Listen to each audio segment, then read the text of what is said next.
Hello बच्चों, तो आज हम शुरू करने वाले हैं क्लास 6 मैथ्स एनसीईआरटी के चैप्टर 5 का 5.4। इसमें पहला क्वेश्चन है what is the measure of a right angle. तो हमें पता है राइट एंगल 90 डिग्री का होता है and second is straight angle 180 degree का होता है।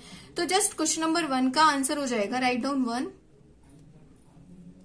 1 का सब पार्ट जो है वो 90 degree and second will be 180 degree, right है ना। हमें ट्रू फॉल्स बताना है। The measure of an acute angle is less than 90 degree. तो 90 डिग्री से जो लेस होता है वो अक्यूट एंगल होता है ना, तो इसलिए हमें इसका ये आंसर हो जाएगा ट्रू। बी में इन्होंने बोला है the measure of an obtuse angle is less than 90 degree. नहीं, ऐसा तो नहीं, ऑब्ट्यूज एंगल जो होता है वो 90 डिग्री से बड़ा होता है, तो ये हो जाएगा फॉल्स, राइट। सी में इन्होंने पूछा है the measure of a reflex angle is greater then 180 degree. तो हमें पता है जो 180 डिग्री से थोड़ा सा बड़ा होता है वही रिफ्लेक्स एंगल होता है, तो दैट इज ट्रू। डी में इन्होंने बोला है ना measure of one complete revolution is 360। Obvious सी बात है 360 का होता है, तो ये भी ट्रू हो जाएगा। ई है the M angle A is 53 and angle B is 35, then angle A is greater than B, है ना। तो 53 तो ऑब्वियस सी बात है ग्रेटर ही है, तो ये हो जाएगा ट्रू, राइट। आई होप आपको ये क्वेश्चन नंबर 1 एंड 2 बहुत ही अच्छे से समझ में आएगा।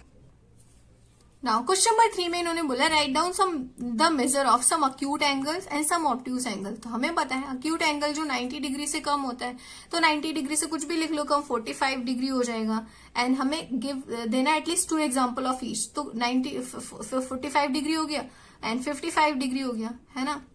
45 एंड 55 डिग्री हो गया एंड बी में हो जाएगा write down B some obtuse angle. Obtuse angle जो 90 डिग्री से बड़ा होता है, तो राइट डाउन 95 एंड 100, है ना। तो 90 से बड़ा ही तो हो गया obtuse angle. Now question number 4 में इन्होंने हमें कुछ एंगल्स दिए हुए हैं, इनको हमें प्रोटेक्टर यूज करके इनके जो मेजर है मेजरमेंट उसको लिखना है। तो जहां तक ये लग रहा है 90 से कम है तो ये अक्यूट एंगल है, तो इसके ऊपर आप जस्ट प्रोटेक्टर रखना है एंड जितनी एंगल की वैल्यू आएगी जस्ट उसको लिख देना, सिंपल सा है। एंड ये आप देख सकते हैं 90 से ग्रेटर है 180 से लेस देन है, तो ये हो जाएगा ऑब्ट्यूज एंगल। तो इसका भी इसके ऊपर प्रोटेक्टर रखना एंड उसके बाद इसको मेजर करके लिख देना, सिंपल सा काम है। ये राइट एंगल है तो ये तो 90 हो जाएगा एंड इसमें भी आप प्रोटेक्टर रख के इन तीनों एंगल की वैल्यू फाइंड आउट कर लेना। बहुत ही इजी है, जस्ट इसके ऊपर प्रेस करके आपको पता कर लेना है। नाउ क्वेश्चन नंबर 5 पे मूव करते हैं हम।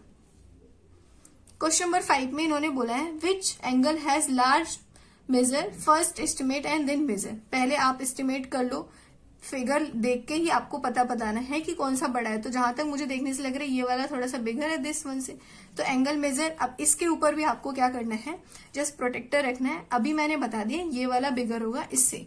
अब इसको एग्जैक्ट इसकी क्या वैल्यू है वो आपको, जैसे हमने क्वेश्चन नंबर 4 में किया, आपको प्रोटेक्टर यूज करके वैसे ही इसमें भी रख के आपको मेजर कर लेना है, सिंपल सा काम है।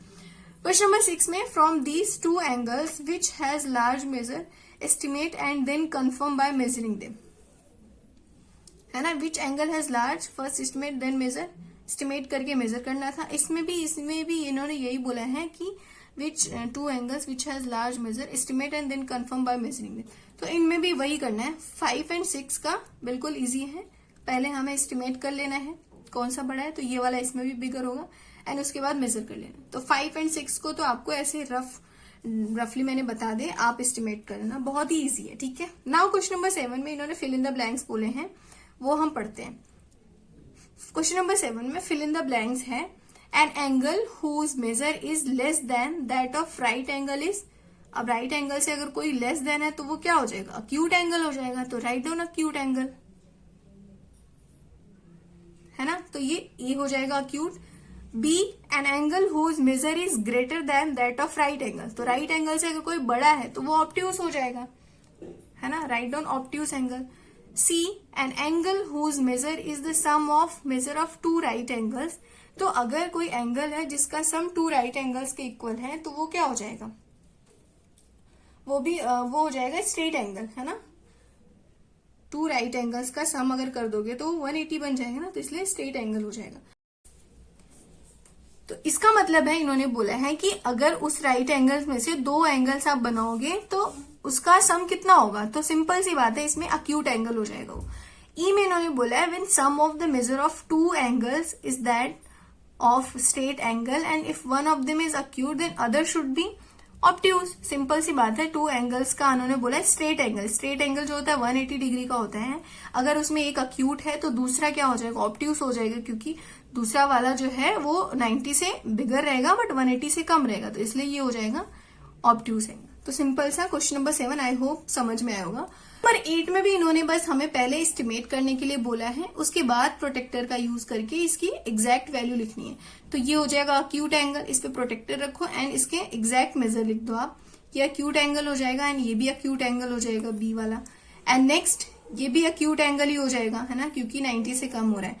ये हो जाएगा ऑब्ट्यूज एंगल, है ना, ये अक्यूट हो जाएगा एंड ये, अच्छा ये वाला पूछा था, आई थॉट ये वाला, तो ये ऑब्ट्यूज एंगल हो जाएगा, ये अक्यूट एंगल हो जाएगा एंड ये भी ये हो जाएगा ऑब्ट्यूज एंगल। तो सिंपल सा है, ये अक्यूट ऑब्ट्यूज, है ना। तो बस इसका एग्जैक्ट मेजर आपको लिख देना है।